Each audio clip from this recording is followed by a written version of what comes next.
Yeah, Assalamualaikum. A very good morning to everyone.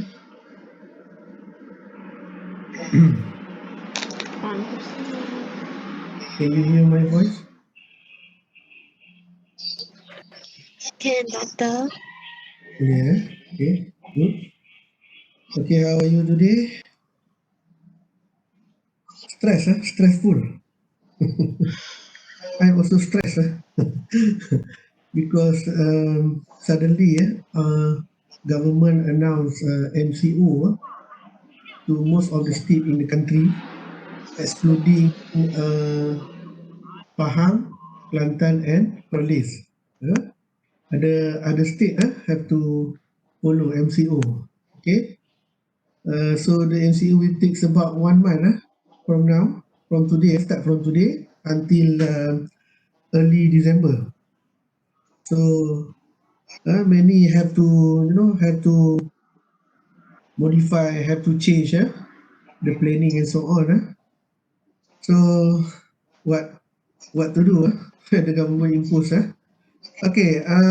First of all, I would like to inform you that on the next Monday there will be a program with MIPA, Malaysian Institute Chartered Public Accountant, MIPA. Okay. And Tisa asked one of the my FAR 5 class to join the session. If I'm not mistaken, group group K, FAR 5 group K, my class group K.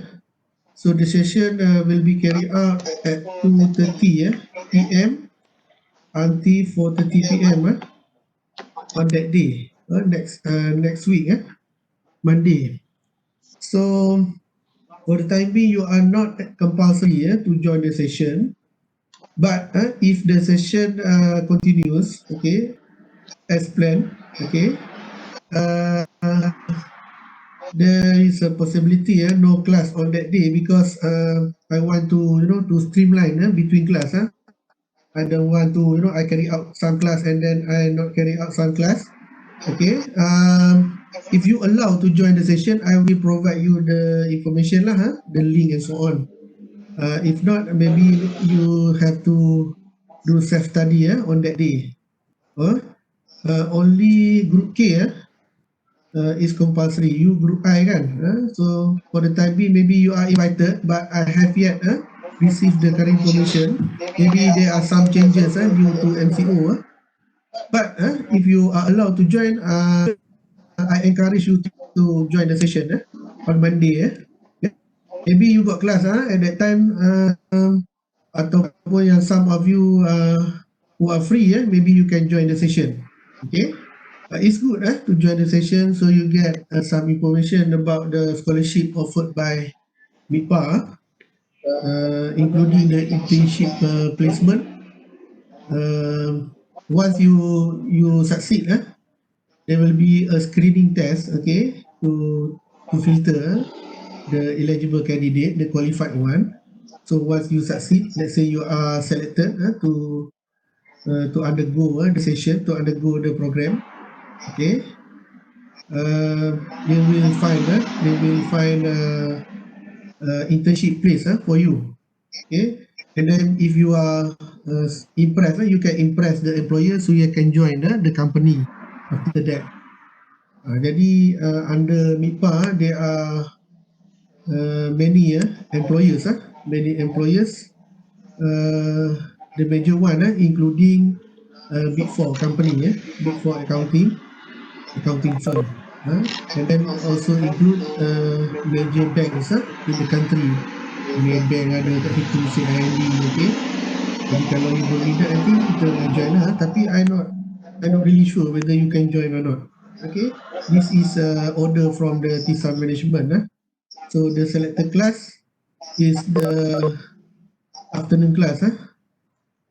My group K, okay, my group K. You are group I, right? Okay, tak apa, okay. Nanti I will inform you from time to time lah. Okay, it's okay kan kalau tak ada Webex pun you can study you can study the material that I provided on the UUM learning. Okay, itu memang biasa lah kan. You don't expect lah, as I mentioned before, you don't expect lah every time they carry out class through Webex. Jadi ada sometime you got to do the self study. What else? So today we are going to discuss two factors that influence the development of a social framework. Okay, and the second one we will going to discuss the critique toward the constitutional framework. And the third agenda today is to discuss brief explanation about mini case 2. Okay, so what I expect from that. Okay, so before we continue our discussion, just to share you about some budget highlight. Okay, recently government table budget. Okay, and of course there are many reaction to the budget. Some satisfied, some are not. Okay, So among the issue about the allocation of around 85 million, 85 million to jasa. Jasa ni kalau dalam bahasa Melayu we call it Jabatan Hak Ehwal Khas, jasa. Okay. Department of Special Affairs. Lebih kurang macam itulah dalam bahasa Inggeris. Department of Special Affairs. So during Pakatan Harapan government, Pakatan Harapan government abolish this jabatan, this department, but under the Perikatan Nasional, the new government, they tend to reinstate this department. So among other department role is to explain the government policy, and then to receive complaint from the public, so that they can channel all this complaint, all this input to the government to change the policy. Itu yang dikatakan lah. But for me, this 85 million is huge amount of money. Maybe we need something that more critical to channel this money. For example, for COVID-19 ataupun to help those really affected by this pandemic. 85 juta tu bukan sikit. Tak tahu lah, mungkin dia boleh channel ni dekat U juga kan, dekat IPT dan sebagainya. Kalau setakat nak receive complaint, we already have public complaint bureau ataupun biro pengaduan awam, and then each government agency, either ministry, department, and other agency including the local authority, there are proper channel to to give a comment ataupun to channel. There are proper ways, method to channel your complaints there. You boleh saja kan masuk website and then you put your suggestion. Kalau you go to certain government agency, you can do so. Jadi no need lah for me. Ini my personal view, jangan kata saya ni against the government pula. My personal view, in this very hard time, maybe this 85 million can be channeled, can be allocated to those to orang kata more important sector. Okay, 85 juta bukannya sikit, satu rumah yang besar. Jadi hopefully today the debate process in the parliament, so we hope that they make the wise choice to approve the budget. Okay, I don't know what actually you will get from the budget, tapi I heard that you can make a loan. Kalau tak silap saya lah, you make a loan to buy laptop ke komputer ke. Apalah. Jadi okay lah tu, kalau you interested to to apply the loan, and then you can do so, no problem. Okay, macam saya tak ada apa sangat lah. Mungkin ada peningkatan 100 100 additional for my what we call it special gift lah from the government. It's not a bonus lah, it's a token lah, small token for the government to appreciate the civil servant. Although we ask for bonus, tapi yalah, maybe government has limited resources to meet the demand. Jadi tak apalah, thank God lah, at least we still have job, we still have salary every month. Kalau compare to others lah, jadi bolehlah kita bersyukur. Okay, itulah semua sedikit tentang bajet yang saya ni lah kan.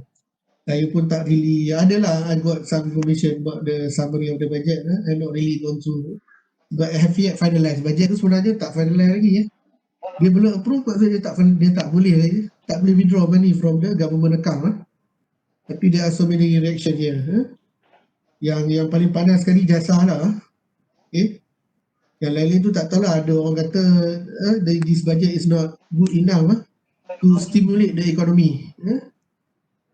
Orang kata just giving some small amount of money to the people lah, it can help the economic to growth in term of KDNK and so on. Maybe domestic expenditure will increase, okay, little bit increase, tapi it's not good enough when we look at the macroeconomic perspective, makro kan, you ada belajar makroeconomic. Untuk makro tu dia tak ni. Mungkin dari segi job opportunities dan sebagainya, belum cukup. And then you got to understand that in order to finance all the expenditure, the government had to make loan. Dia bukan, duit tu bukannya datang daripada langit. Government had to make a loan in order to finance the expenditure, operating expenditure and development expenditure. Okay, most of the expenditure is operating lah. Okay, emolument lah, asset dan sebagainya. Okay, itulah sedikit tentang bajet. Bagilah tahu, ambil sedikit kan, you accounting student kan. Okay, so kita continue dengan our first agenda today to discuss about two factors. So I switch off the video. Okay, two factor ataupun two issue that influence the development of consortium framework. This one based on the Godfrey book, the textbook. I think there are so many factors, but Godfrey only highlight the two main issue or two main factor that influence the development of consortium framework. That means that when we want to develop the consortium framework, these two issue must be taken into consideration. Itu maksud dia. That is the meaning of this two factor or two issue. Okay, let's go to the first issue. Okay, the first issue is about principle versus principle dengan rule base. I believe that you have gone through. Jadi principle ni dia common lah. Apa orang kata, general principle. Ni kan dia tulis itu kan, objective general idea set out to ensure good reporting. Okay, so when you make it simple ataupun based on the common principle, general principle, so you can apply the principle in variety of circumstances ataupun situation. Dia tak terlalu tight. Maksudnya this kind of standard is quite simple. It's quite simple when compared to the rule base. Okay, in contrast, rule base dia detail standard. Okay, detail standard, and kalau you tengok ni dia less flexibility. Okay, although less flexibility is as better in terms of comparison and consistency. Okay, so some of the country, okay, like US, highly regulated market macam US, okay, they prefer rule-based standard. Okay, but other country like Malaysia, I think we prefer more on the principle-based standard. Okay, selalunya kalau orang refer rule-based ni, orang will refer to the US market, the market which highly regulated by the regulator. Maksudnya banyak undang-undang yang terpakai dalam penyediaan perikanan dan dia very strict. Okay, ada, kalau you baca this note, you will realize there are some advantage and disadvantages. Macam principle based, you can see that the fundamental advantages of principle based, okay, we can apply in various situations. Okay, but can lead to inconsistency. Okay, but for the rule base, it's tight. Okay, line by line you got to follow, but it can reduce the possibility of accountant in this sense to be sued by the stakeholders, by the regulator ke, by the security commission ke, by the client ke. Okay, because you follow strictly whatever stated in the standard, and the standard itself is rule based. Okay, very detailed explanation. And another good for this adalah comparability, and it's very consistent. Okay, and then I try to find out what are the example of rule based accounting standard. Among others, this is based on the people argument. Among other yang relate to lease accounting, employee benefit, and financial asset macam financial instrument, hedging dan future contract. Ni all this standard that very rule based. Okay. Leasing accounting pun bukan simple Kalau you belajar FAR paper if you realize FAR paper when you learn FAR paper, you will realize that leasing accounting is something that so complex. Okay. Kalau tak silap saya sekarang ada dekat asset tu, you have got to recognize the the right to use of asset lah dan sebagainya lah. Dulu mungkin senang saja, you kena catat sajalah sewa pajak apa kan, dia punya apa ni, payment kan, dia punya bukan installment, dia payment dia punya sewa pajak ataupun kita panggil apa tu rental rental for leasing for lease asset. Okay, tapi now you got to you make some recognition toward the lease asset. Okay, jadi dia become complex. Same goes to employee benefit something that very complex. You kena estimate in future what is going on because you have to create the liability now, the provision now for the future, maybe 20 years, 30 years macam KWSP lah kan, EPF. So ada baru ada isu juga tentang EPF ni kan. Kalau you tengok recently Minister of Finance Tengku Zafrul mentioned that I think a big percentage of EPF contributor only have very little amount of account one. Kalau tak silap saya ada around 50% dia only have 1,000 saja. Lepas tu another big percentage around 5,000 saja for the first account satu tu yang kata we can withdraw around 10,000 yang government yang asalnya ada some suggestion to withdraw 10,000. Actually EPF ni is for pension time kan. Kalau you withdraw that money current nowadays this is worry that you don't have enough money during your pension time ataupun during your retirement. Itu yang people cakap lah, tak tahulah kan. It's up to you lah kan. Kalau you nak withdraw satu masa you don't have money to survive, so who are going to be blamed yourself lah. Okay, and then you can see the conclusion here. The conclusion here, we can see that accounting profession is toward the principle base, okay, rather than rule base. So when we know that when the standard setter want to develop accounting standard, they will refer to concession framework. Okay, so when you want to develop the principle based accounting standard, so the concession framework should be principle based as well, because to make it consistent. Kita tak nak lah nanti concession framework rule based and then you want to develop the principle based accounting standard, so it become inconsistent. Okay, we want concession framework principle based support the development of principle based accounting standard, so it become better lah kan in this sense. Okay, so we go to the next we go to the example okay. So example of difference between IFRS which is claimed as principle based. Kalau tengok sini saya tak boleh bagi contoh, I don't have any example for the principle based for the time being. Tapi it is claimed that IFRS ataupun in Malaysia we call it MFRS principle based accounting standard. But maybe I agree to some extent and not agree to some extent because if you refer to MFRS accounting standard, it is also a detailed standard juga. Tak adalah simple sangat. Okay, and then it also be claimed that when we talk about rule based, you refer to US GAAP. Bukan GAAP yang biasa tapi selalunya GAAP ni will refer to the US one lah.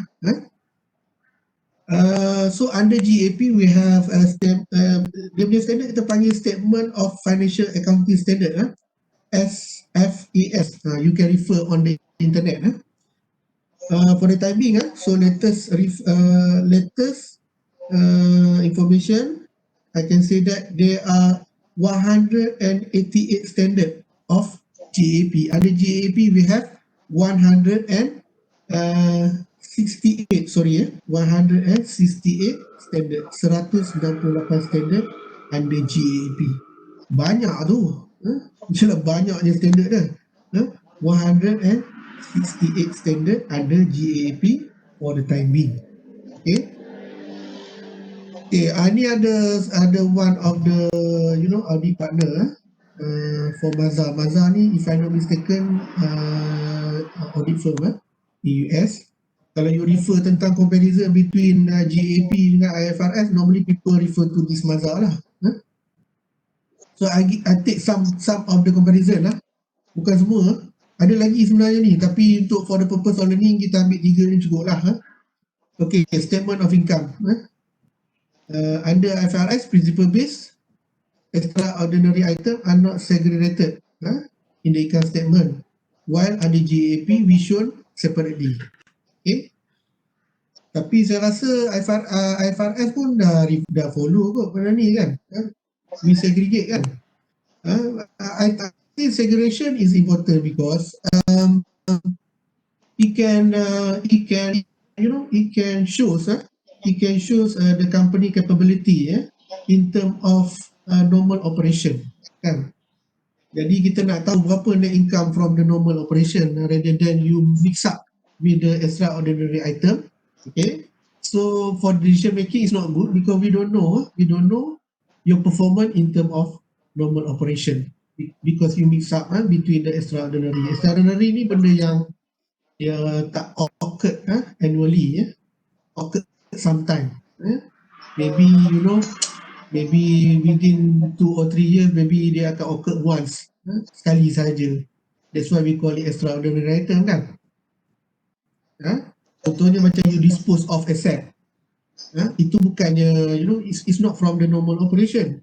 Maybe you gain something from the disposal, tapi you have to split from the normal operation, and then we can make the assessment about your capability in term of normal operation. Kalau tidak nanti yang jual aset tu jangan lebih, normal operation you tak terang mana pun. Macam YNDB dulu lah kan, dia gain profit from the disposal of asset, bukan from the normal operation. I don't know what is the normal operation for YNDB, frankly speaking. Apa sebenarnya aktiviti normal dia, kita pun tak tahu. Okay. And then in the inventory, IFRS only allow LIFO. Okay, but USGAP allow the choice between LIFO and FIFO. Maybe depending on the situation lah. Tapi kalau you look at the FIFO and LIFO theoretical framework, you can see that LIFO ni is suitable for item or for inventory that is non-perishable item lah. Non-perishable means that dia tak cepat rosak. Like furniture ataupun some electronic device, some electronic components, some spare part macam spare part kereta tu kan, you boleh simpan, dia tak kisah, dia tak perishable, tak rosak. For the FIFO one, okay, I think the perishable item lah most suitable. Okay, tak tahulah kalau you tengok dekat inventory ni macam USGAP ni macam principle based pula when compared to IFRS, because IFRS dia very strict, only allow the LIFO. Okay, but LIFO ni dia good one, dia LIFO ni dia good dia sebab dia nak elak daripada manipulation. They want to avoid manipulation, especially during the inflation time. Ini macam saya dah mention kat you dulu, macam when we look at the economic approach of accounting theory development, okay, the company tend to use LIFO during the inflation time. Dan saya tak bagi jawapan pun dekat you tu. So I left to you, I leave it to you to find out the information ataupun to find out the answer. Saja, saya tak nak bagi jawapan, saya seronok nak suruh cari. Jangan marah lah. Tak apa, try cari dulu kenapa dia jadi macam tu. Okay, and then development cost. And then in terms of development cost, I can see that IFRS more principle because IFRS allow you to capitalize development costs. Okay, when you met certain criteria, while under GAAP, okay, the development cost you cannot capitalize but you have to expend 100%. Okay, so there are some implications here when it come to research and development. If you allow capitalization, means that you can spread out the cost throughout the amortization period. So when you can spread out the cost through amortization period, it can reduce the total expenditure. So directly or indirectly can improve your net income. But if you expend 100%, means that you have to to recognize all the amount that you expend for the development. Okay, so let's say the amount is huge. Okay, it is worry that your revenue cannot cover the expenditure. So in this sense, it can lead to net loss to your company. Katakanlah you punya revenue lah, kita ambil simple lah, your revenue 1 million. Okay, your revenue 1 million, and then your research your development cost is already 1 million. Jadi 1 million minus 1 million, you already at the break-even point. And then you do another expenditure, it will come net loss to your company.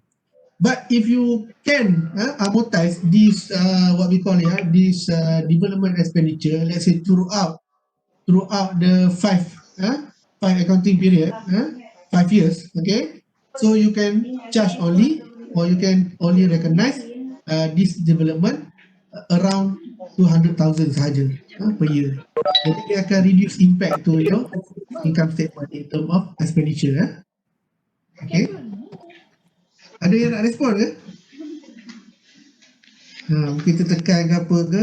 Tapi kalau boleh ada apa-apa nak respon, boleh respon. You can switch on your ni apa tu? Batu Tarani, anak Bapak Ari Balagan. You ada nak respon ke?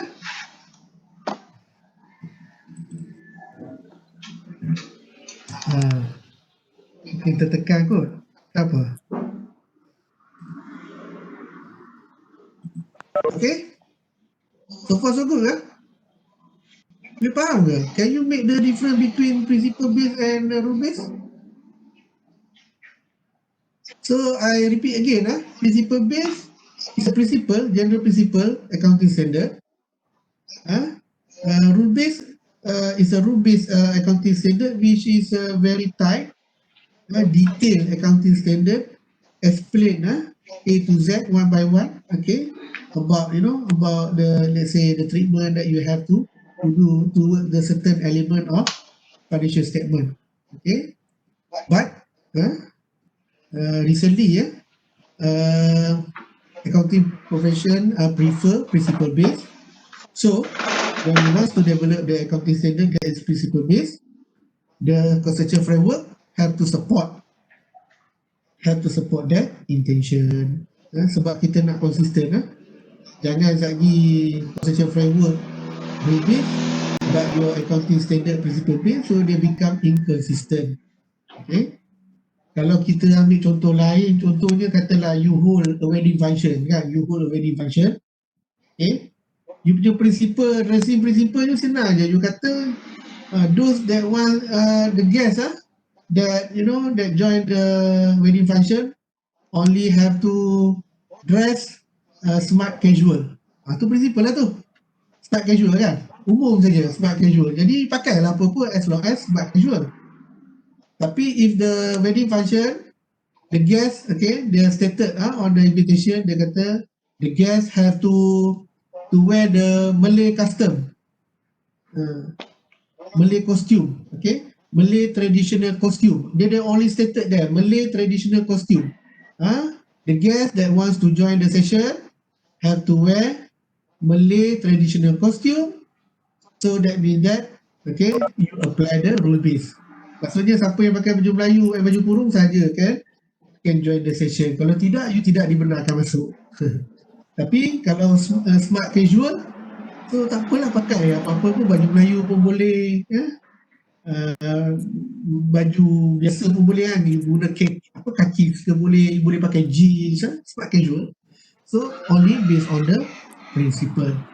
Okay. So the second one is about the decision usefulness. Okay. If you realize the figure that I showed you last class, the purpose of financial reporting is to provide information. So whatever modification, refinement, and then adjustment, removal, and so on to the conceptual framework must concern about the decision usefulness. And then the theory that we use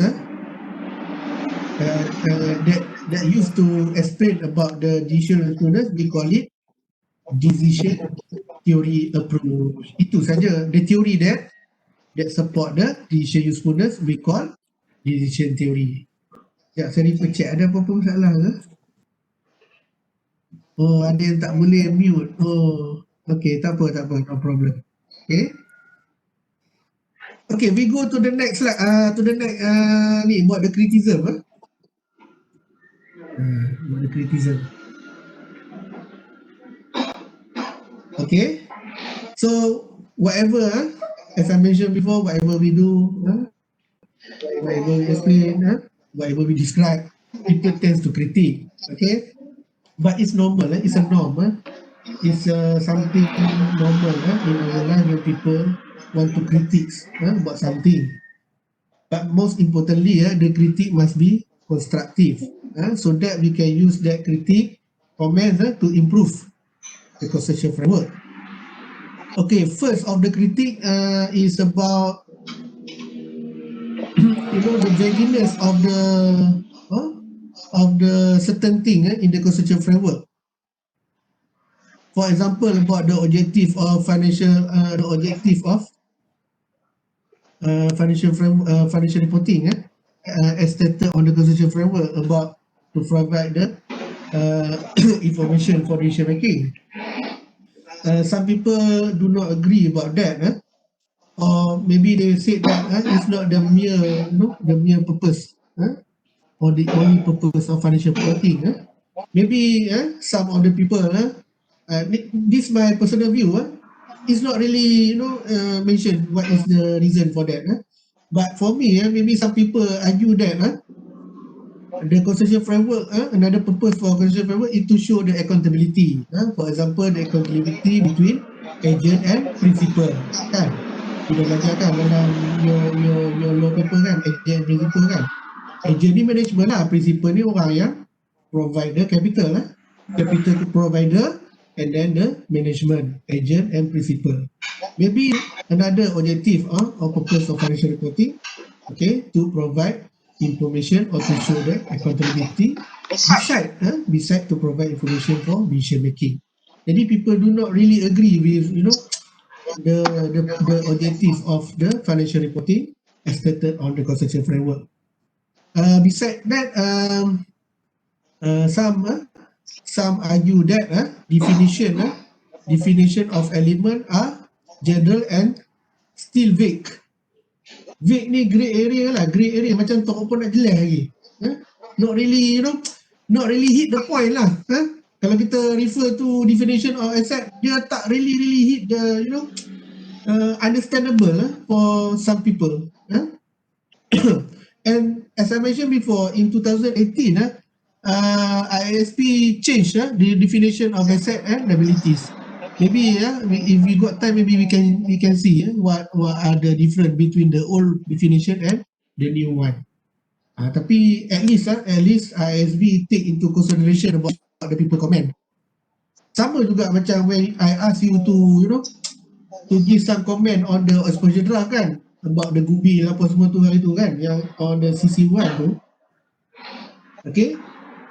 So Kalau you punya comment valuable, we can channel the comments to the ISB so that ISB can take into consideration, okay, to improve.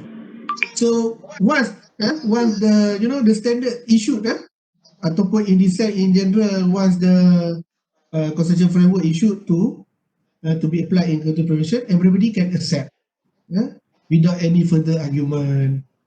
Lebih kurang macam tu lah. Another issue yang people said that is about the can be measured reliably. If you refer to recognition criteria, one of the recognition criteria for the element is to measure reliably. So maybe people argue that what is mean by this? What is reliable? How reliable is reliable? Is it if we use the historical cost is considered reliable, or is it we use the other measurement like fair value, value in use are considered reliable?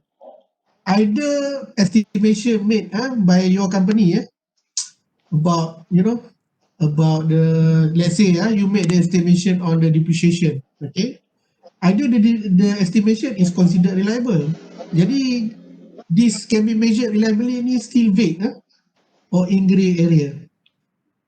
Tak ada satu yang absolute concept what is mean by can be measured reliably. Ini some of the example lah. You want to accept or not accept is a matter of argument lah. Okay, for me okay lah, no problem for me, as long as you can justify how you derive the figure for your element of financial statement, so it is considered reliable, kan? You kena justify lah macam mana you derive that. For example, macam you punya inventory kan, how you derive the inventory cost, you got to justify lah, kan? Macam auditor come and check, you have to justify lah. So direct labor this much, okay, direct material this figure, okay, overhead indirect this figure, direct this figure, okay.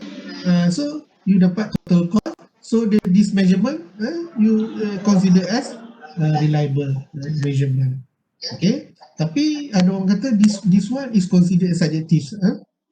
Maybe we should further explain, further refine what is meant by can be measured reliably, okay.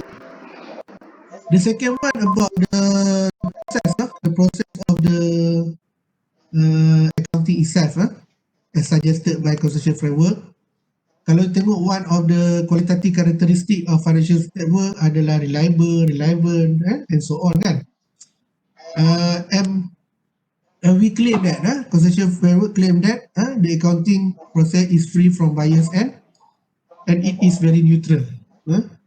So in reality, many people argue that this is not the case. People cannot accept. People can't accept accounting is free from bias and the process is neutral because the accounting itself is social science. Dia bukan hard science. Accounting is not pure science. Pure science like mathematics, like physics, like chemical. Social science involve a lot of subjective element. For example, accounting involve a lot of professional judgment.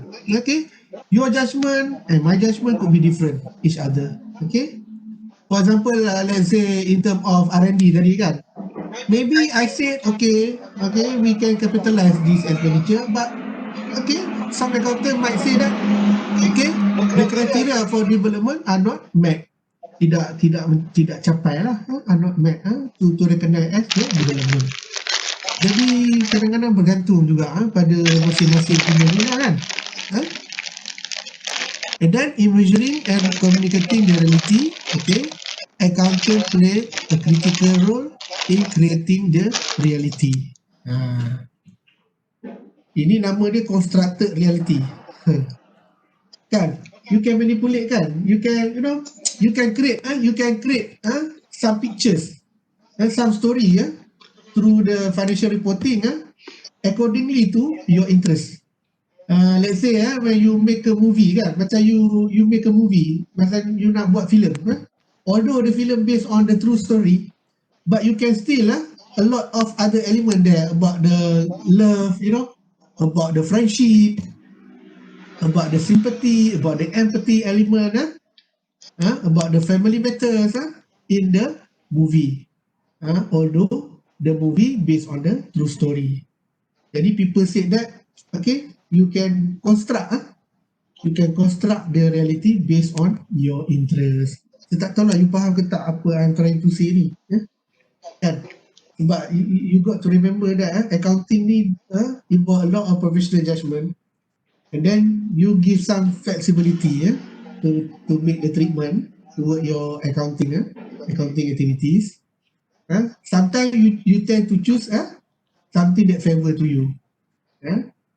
So when you bias to certain certain aspect, so it is no longer neutral ataupun dia akan involve biasness. And then the third one, suara pun nak habis ni. Sorry. Okay. The third one, people argue that, okay, conceptual framework is biased.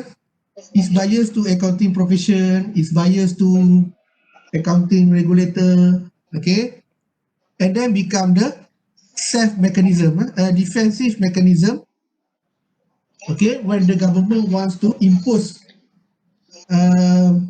regulation to the accounting profession. Okay, for example, let's say government want to impose certain new regulation to accounting profession.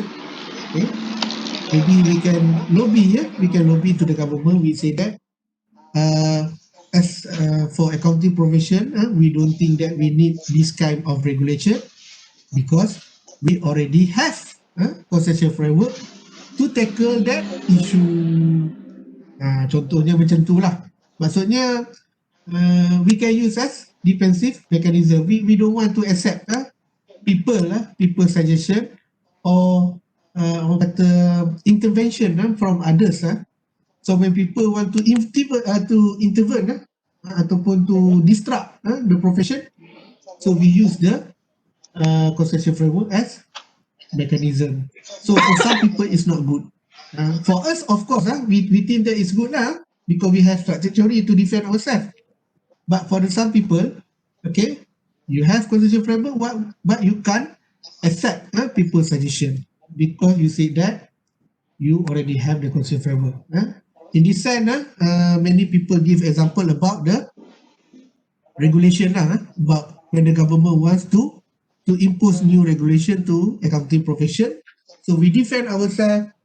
The new regulation is not required because we already have the concession framework. And lastly, about the many argue that, but I think it's no longer, it's slightly true in some aspect.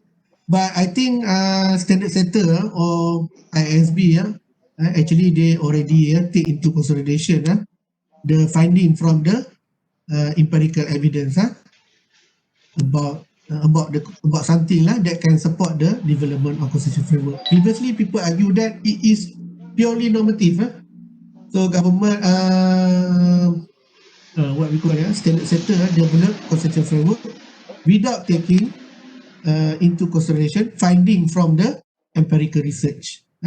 For example, about the information asymmetry and accounting manipulation. This one under positive accounting theory about the bonus plan hypothesis and so on.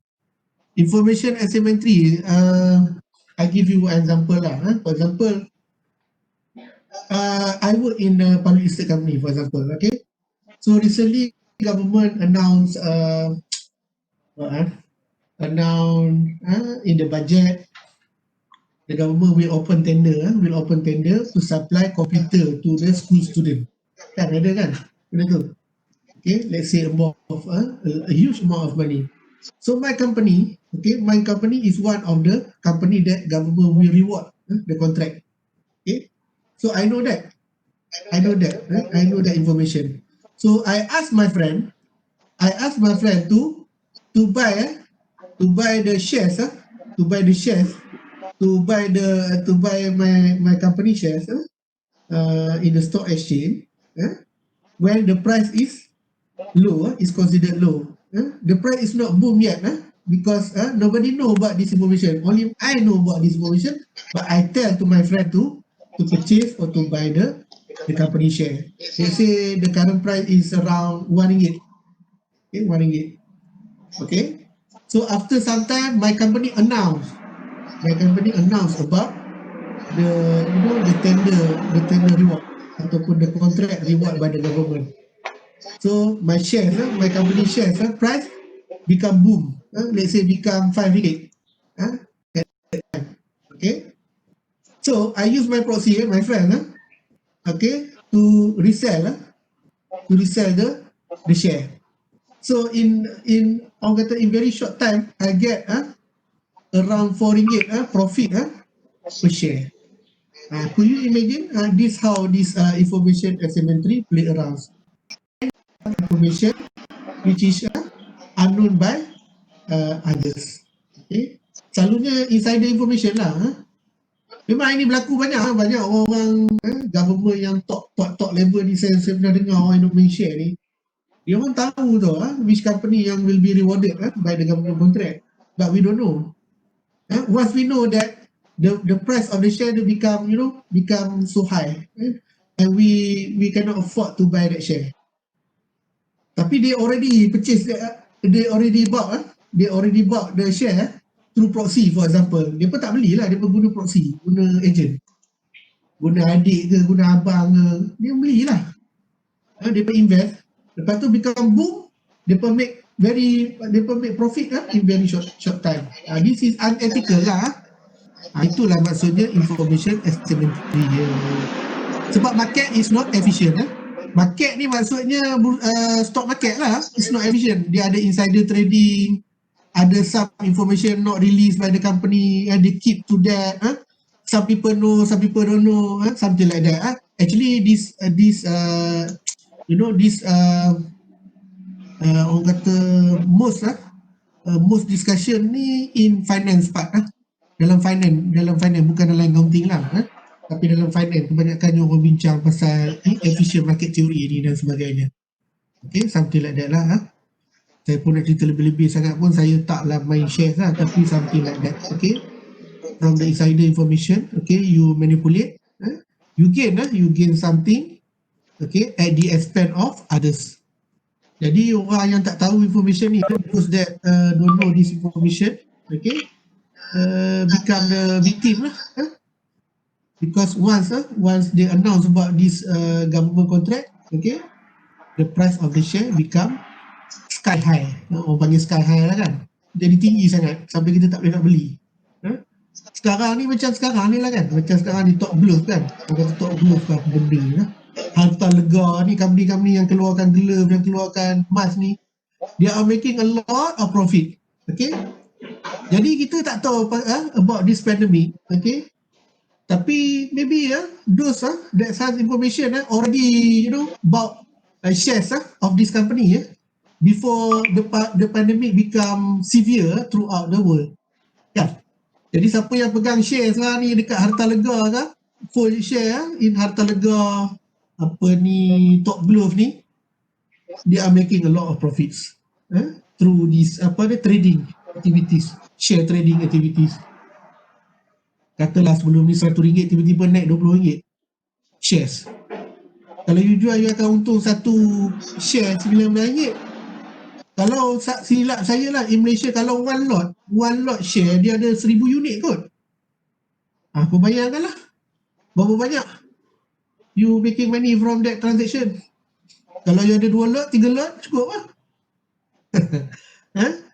Jadi kadang-kadang orang make the profit overnight due to information asymmetry. Jadi it's not ethical lah in this sense. Tapi some people say that this is the beauty of doing business. Tak tahulah, tengoklah you punya view macam mana. Some agree, some might not. Okay, so finish lah for the conversation framework conventional. So next class we will discuss Islamic conversation framework, Islamic accounting. Okay, I will provide the note as soon as possible lah. So let's go to mini case 2. Ni mini case 2. So there are 2 questions under mini case 2. Question 1, questions 2, or we label it A and B. Okay, first about you got to respond to a statement made by Sprouse and Moniz about something here. You can read discussion on sellability, revenue cost is premature and meaningless until the basic principle that will result in a fair presentation of facts, okay, and so on, blah blah blah blah. Okay, from this statement, the question asks you, okay, to respond. Okay, this statement relate to which accounting theory development approach. Ikutlah you nak kaitkan dengan pragmatik ke, you want to relate with the positivism ke, ekonomi ke. Kalau saya bagi tahu lagi, saya terbagi tahu jawapan lah kan. So you try to pick up lah, to tick, to find some keyword that truly reflects, to reflect this statement. Which one? Which approach yang you think that most suitable to explain the above exert ataupun petikan. Satu saja kat sini yang I expect you to answer, bukannya banyak. Satu saja approach yang explain the above statement. Okay. The second one about the Berjaya Elektronik Berhad announce about the increment of share price around 56%. Banyak tu naik sampai dekat more than 50%. Despite meskipun although the net profit announced slightly lower when compared to the last year quarter. This quarter 2019 quarter 709 million. Okay, the same quarter last year ataupun 2018 728. Okay, jadi kalau kita tengok dia ada different around 19 million, tapi share price increase. Jadi ada satu kepelikan kat sini lah, macam ironic situation. Strange situation here. Okay, and then Mr. Abu Bakar, the chairman and also the CEO of the company, quite surprised about the phenomena. Okay, and he didn't know about the reason for such increment. Okay, and then in the third paragraph, he should explain about the purchase warrant. About the purchase warrant that you can exercise, okay, to get the company share with a lower price, 17.5 per share, which is lower than the current market price. Okay, and then in the fourth draft, Mr. Abu explained about the company policy on dividend. Company policy on dividend, and the company recently paid RM2 per share in terms of dividend, and Mr. Abu also mentioned that the company for the last 3 years consistently paid the dividend to the shareholders. So this is the phenomena. Okay, so what are you required to do? Okay, based on the above news described about the reaction. Okay, about the reaction kan. Ni reaction lah. This one lah reaction kan.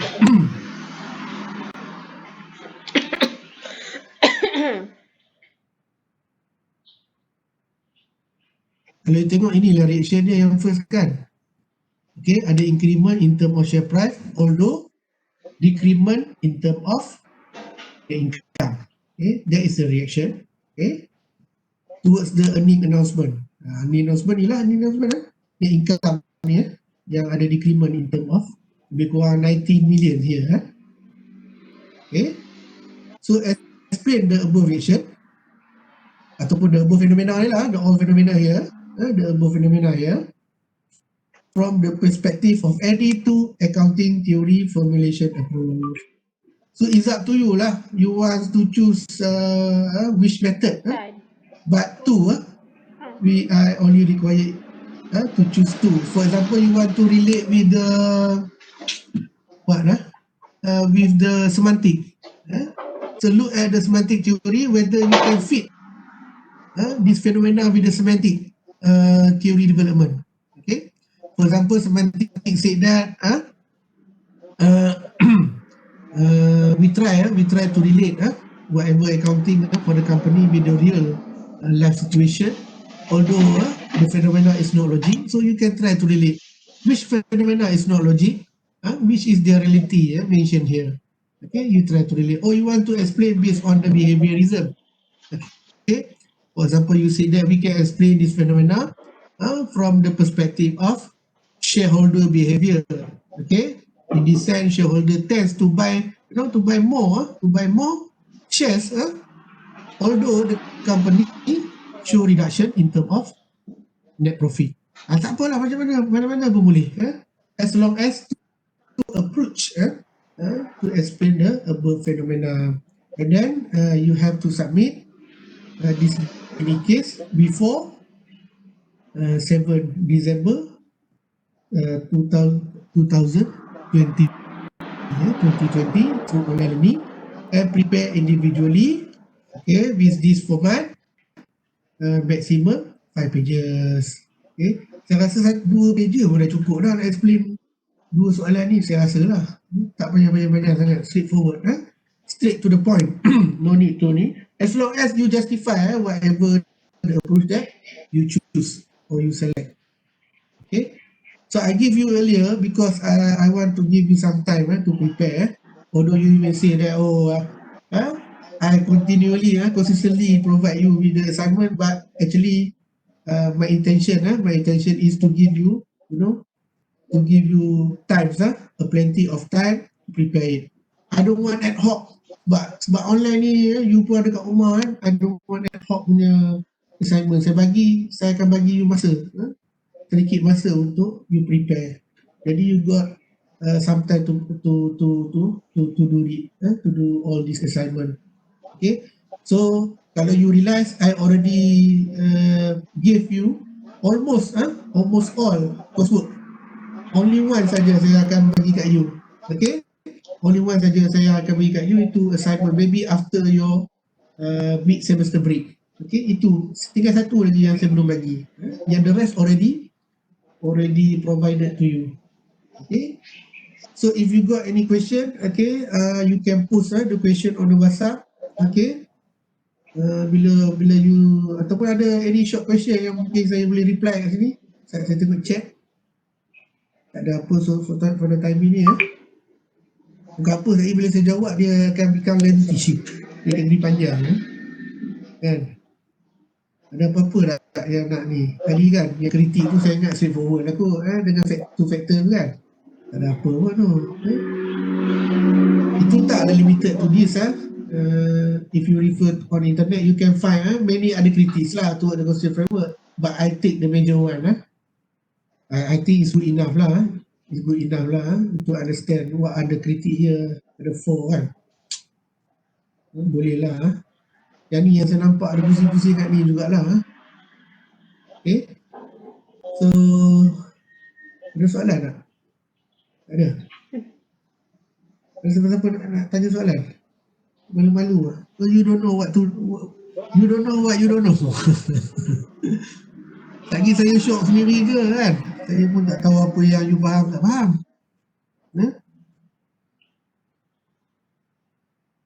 Tak ada Okay, maybe after this, kalau you got question, okay, don't hesitate to contact me personally, or you can post on the WhatsApp. Okay, so that we try to find out the information. Okay, we can share also the question to others, so that we can share the knowledge. So give me some time to group apa group I. Group K ni lah yang required to join the Bapa session. But I prefer all of you to join. Tapi saya akan tanyalah dekat kisah nanti whether you can join or not. Those are free those are free, they have free time maybe you can join. Okay, saya takut dia limitkan je lah dia punya participant tu.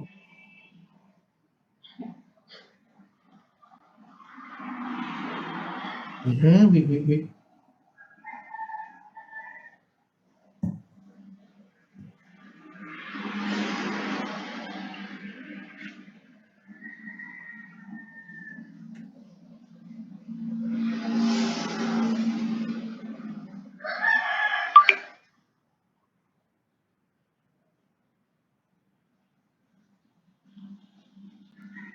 Okay, you can scan the sekarang. Sekejap saya tengok attendance, participant. Ada one two student did not join the class. Okay. Doktor? Salah group betul. Salah guru. Ya. Salah group. Ni group Ha? K. Salah group ke? Ni group K. Aduh. Sekejap apa saya makin pening ni. Itulah bonus tak dapat. Ni ke? Ya.